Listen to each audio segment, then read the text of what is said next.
Savais-tu qu'il existait d'autres commandes que console.log pour écrire des messages dans la console d'une meilleure façon ou encore faire bien d'autres choses? On va voir ça tout de suite, let's go!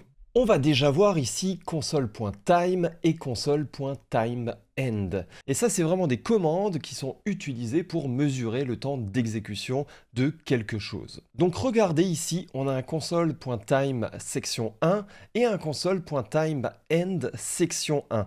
Donc en gros, ce que l'on va faire ici, c'est mesurer le temps d'exécution qu'il y a entre ça et ça. Et si je lance ici mon script en faisant un node index.js, on voit que le temps d'exécution ici de la boucle est de 1,645 ms. Maintenant, de mon côté, rien ne m'empêche ici de créer un autre console.time et timeend avec un autre libellé.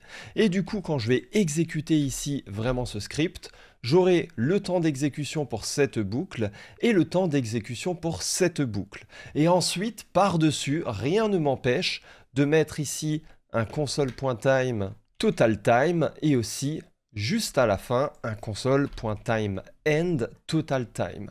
Et du coup, le total time ici vient mesurer vraiment tout ce qu'il y a entre le time et le time end à chaque fois pour un libellé précis. Et si maintenant du coup je lance la console, on voit très bien que la section 1 c'est 1,6, la section 2 c'est 0,8 et le tout, l'entièreté ici vraiment du script prend 7,262. Maintenant, on va voir console.table qui permet vraiment d'afficher les objets d'une meilleure façon, d'une façon plus lisible.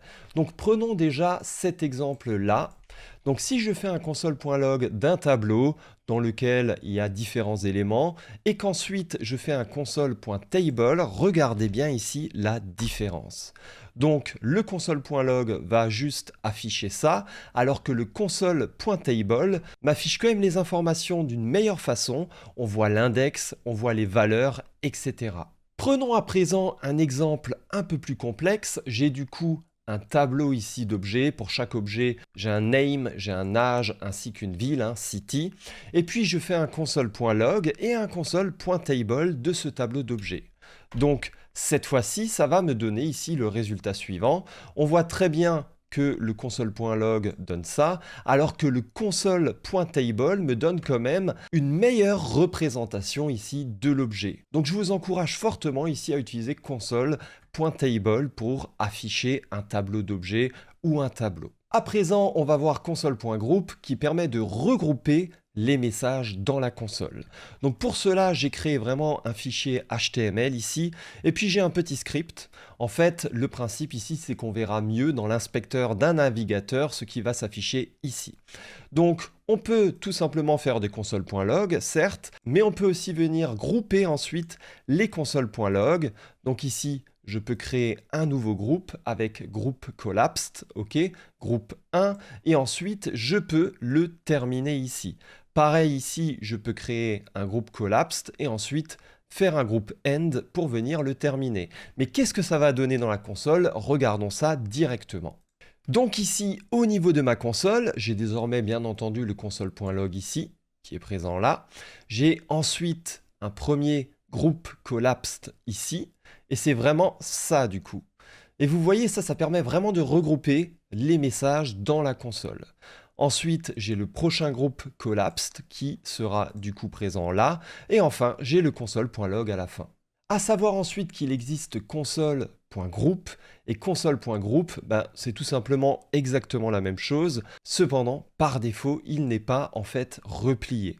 D'accord? Et ici, on va voir console.trace. Donc ça, c'est vraiment super pour afficher les traces de la pile d'appels dans la console. Donc regardez ici, j'ai une fonction A qui vient appeler une fonction B, j'ai une fonction B qui vient appeler une fonction C, et j'ai une fonction C dans laquelle j'ai un console.group, pourquoi pas avec un groupe end, et j'ai un console.log, mais j'ai surtout un console.trace, trace for function C. Et ensuite, je viens déclencher ici la fonction A. Qu'est-ce que ça va nous donner ça? Ça vient nous donner le résultat suivant. Donc on a le trace group for function C ici. Donc on a vraiment ici tout simplement un groupe. Ensuite, on a le console.log inside function C ici. Et ensuite, on a toute la trace ici au niveau de la pile d'appel. Et on voit très bien que dans la fonction C ici, elle provient de l'appel de la fonction B, qui elle-même provient de l'appel de la fonction A, qui elle-même, ensuite, cette fonction A a été appelée ici à la ligne 16. On le voit très bien ici, Object Anonymous et le 16 ici. On a aussi les lignes suivantes qui montrent les appels internes du module Node.js, c'est pas vraiment très important ici. Regardons d'autres choses à présent au niveau de la console. On a par exemple le message console.error. Donc là, j'ai tout simplement un objet avec un âge à nul et je dis que si l'âge est à nul, alors je fais un console.log age is not defined et pareil dans le console.error. Voyons à présent ce que l'on a directement ici dans l'inspecteur. Et au niveau de l'inspecteur, on voit très bien ici qu'on a un console.log normal et là qu'on a le console.error. Et on voit qu'au niveau de la visibilité, c'est un peu mieux, on voit en effet que c'est une erreur. Et il faut savoir qu'on a aussi d'autres choses comme le console.warn qui permet ici de faire un warning, un avertissement. Saviez-vous que vous pouviez aussi styliser les messages dans la console ?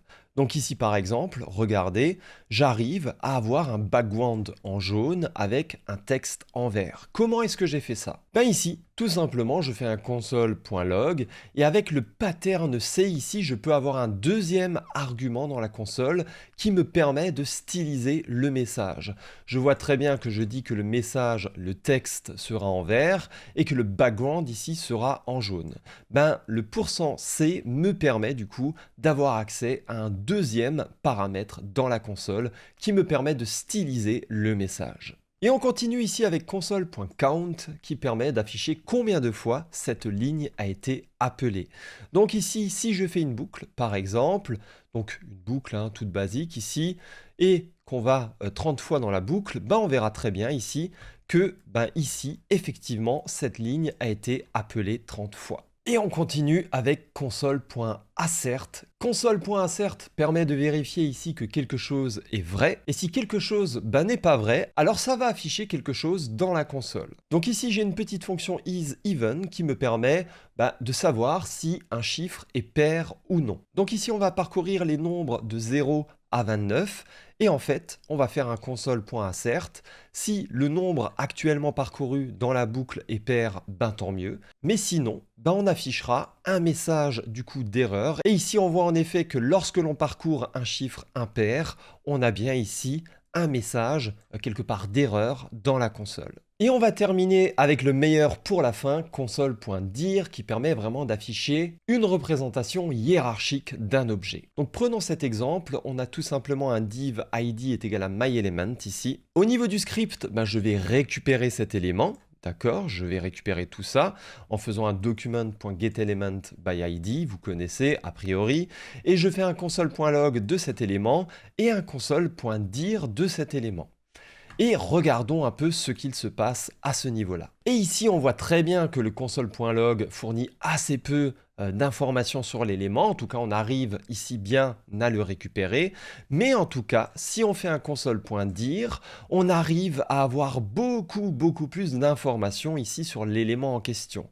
Donc ça, c'est vraiment super cool pour venir récupérer, afficher dans la console des éléments du DOM. J'espère que vous avez aimé cette vidéo. Si c'est le cas, n'hésitez pas à liker, partager et à vous abonner aussi, à commenter, bien entendu. Et on se retrouve très bientôt dans la prochaine vidéo. Ciao, ciao!